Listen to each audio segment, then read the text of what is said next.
Church. I'm your host, PSYKIKO.com.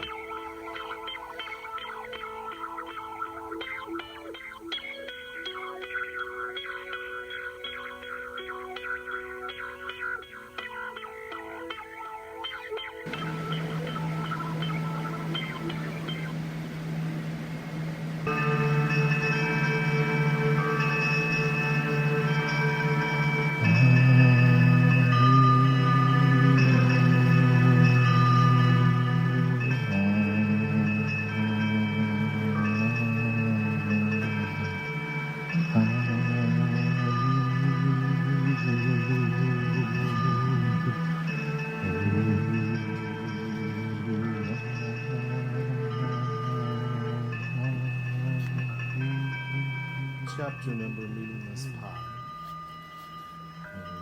Hippos with lollipops atop winged camels on rooftops of skyscrapers. You don't want me to go there. The furry took off his headpiece and his long white ears dangled.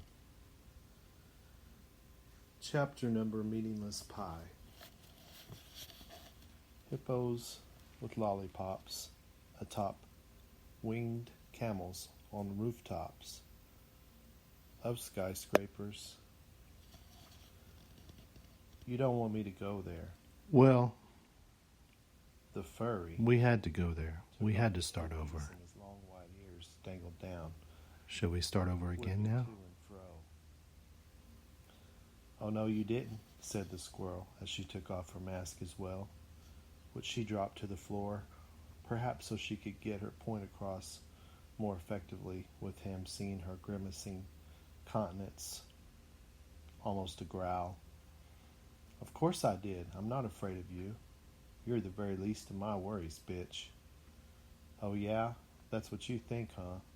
That's how you want all this to go down? You think you're pretty fucking tough, don't you? I know I am. You won't do a damn thing to me. You're too much of a pussy. It makes me laugh so much how you look right now, like the pathetic fucking loser that you are. You need to shut up now. Or what? What the fuck are you going to do? You're so goddamn weak. You're the one that's going to shut the fuck up. Get out of my face. You disgust me. You make me absolutely fucking sick. And with that, he pulled the knife out of his cargo pants pocket so swiftly that she never even saw the flash of the razor-sharp blade. He pushed in hard and ripped it upward just underneath her rib cage. Her blood shot out forcefully in a convulsion. Then he did the same thing again, the same motion, and again in another spot, then another. She was toppling down now, a look of horror and no more anger, a look of astonishment. Yet there was mercy in her eyes. He laughed and ran the blade quickly across her throat, but not too deeply. He wanted to see the bitch gurgle some before she took in her last gasp of air. And more than anything, he wanted to not hear her say another word, even though that's desperately what she wanted more than anything. She struggled with her last profanity and a slur in her mind. But the image soon faded, because it never even made it to her vocal cords. She was dead. Her glazed blue eyes stared up at him, and he started to chuckle. What do you have to say now, bitch? He wiped his blade, still dripping with her blood, on the back side of his bunny suit and hopped away. No one at the cosplay comics convention would even notice the extra level of realism on his costume as he walked right back into the main area among all the vendors. There's danger beyond the dragon's tail. Much danger. The best place to start probably wasn't the first choice. but he had to begin somewhere. The papers piled around him offered no clues whatsoever. He simply picked up a stack, put on his glasses, and began to read. Some of the older writings were much more difficult to decipher. He squinted hard and gave his best guess.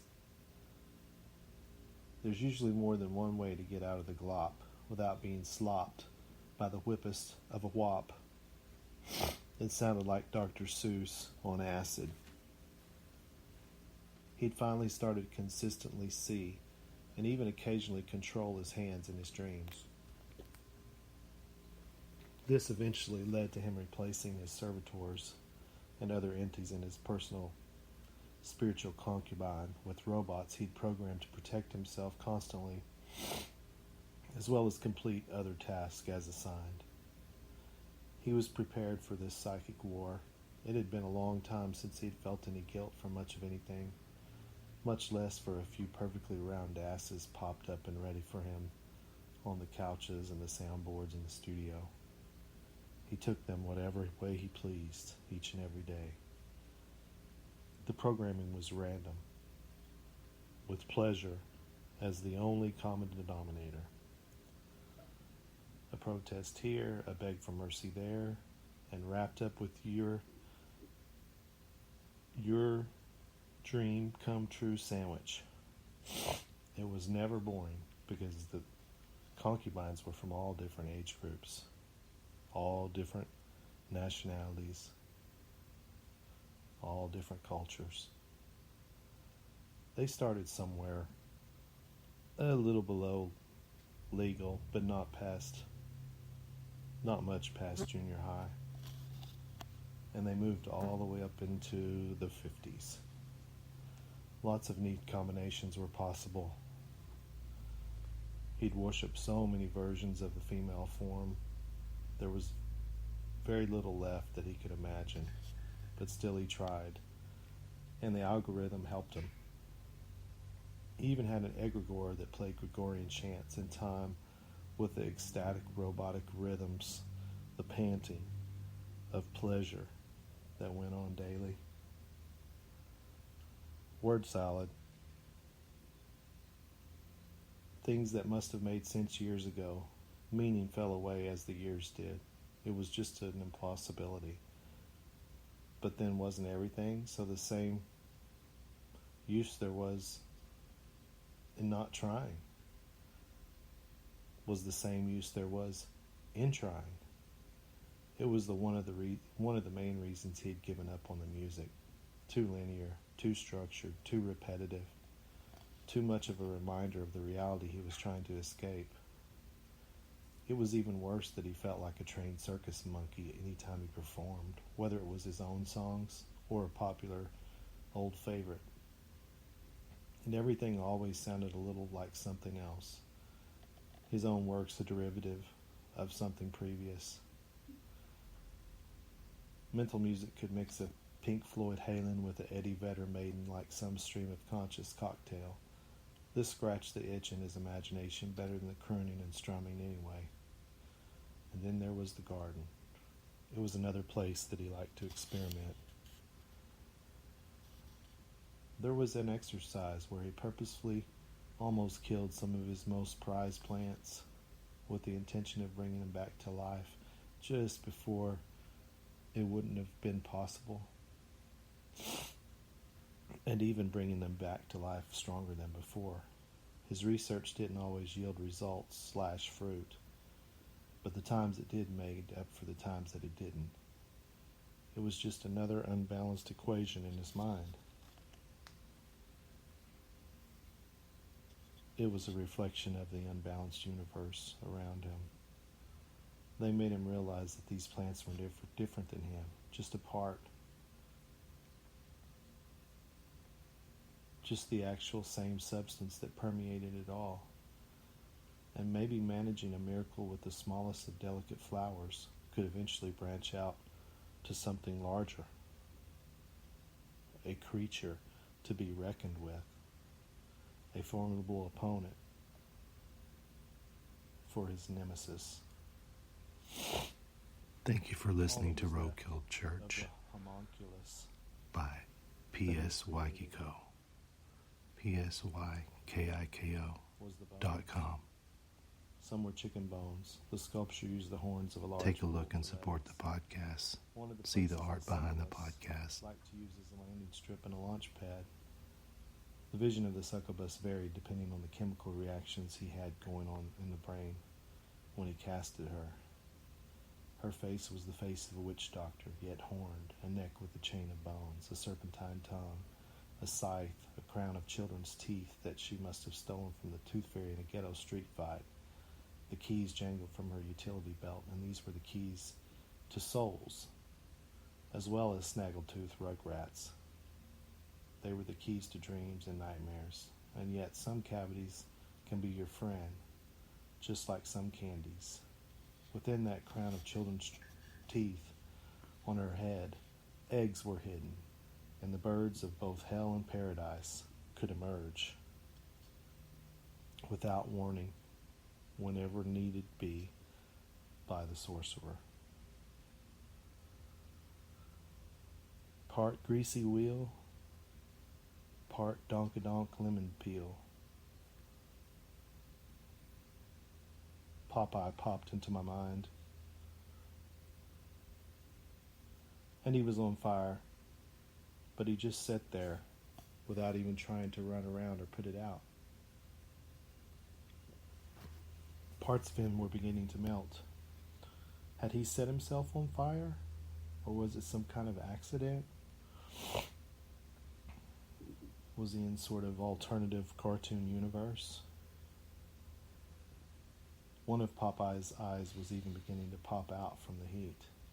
This was his final stand, his 11th hour, and the last time that he would hit the record button. It was time. All good things come to an end, even animated wire sculptures that were breathed into life with some demented sorceries. He remembered all the other cartoons he'd shared the screens with, the love scenes, the fights, the awkward pauses, the bloopers, the hopes and dreams. He put his hands together and magical energy around him started his body. By now it was almost completely engulfed in flames, to start spinning. It spins so fast that the speed of it made it hard to distinguish his features. The flames started to change colors. His eyes melted shut. The corner of his mouth drooped like wax from a drunken candle. The lower parts of him began to form a puddle a few minutes later, and that's all that was left of him. No distinguishable features left at all, not even the echo of his annoying spinach-induced laugh. His mantra of meaning and strength. A g-g-g will blow me down. Yes, indeed, Popeye, you did well, my friend. No need for anyone else to ever blow on you anymore. Down or up. So above, so below. You did it all yourself, amigo. And in a gorgeous grand display. Your final finale. Bravo. Bravo.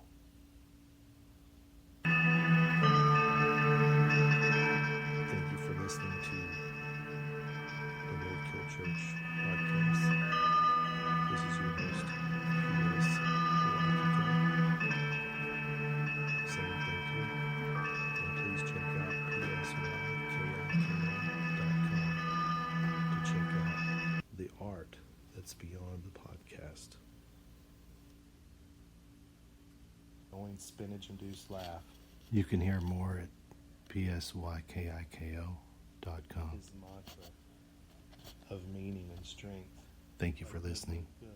Will blow me down. Yes, indeed, Popeye. You did well, my friend. No need for anyone else to ever blow on you anymore. Down or up.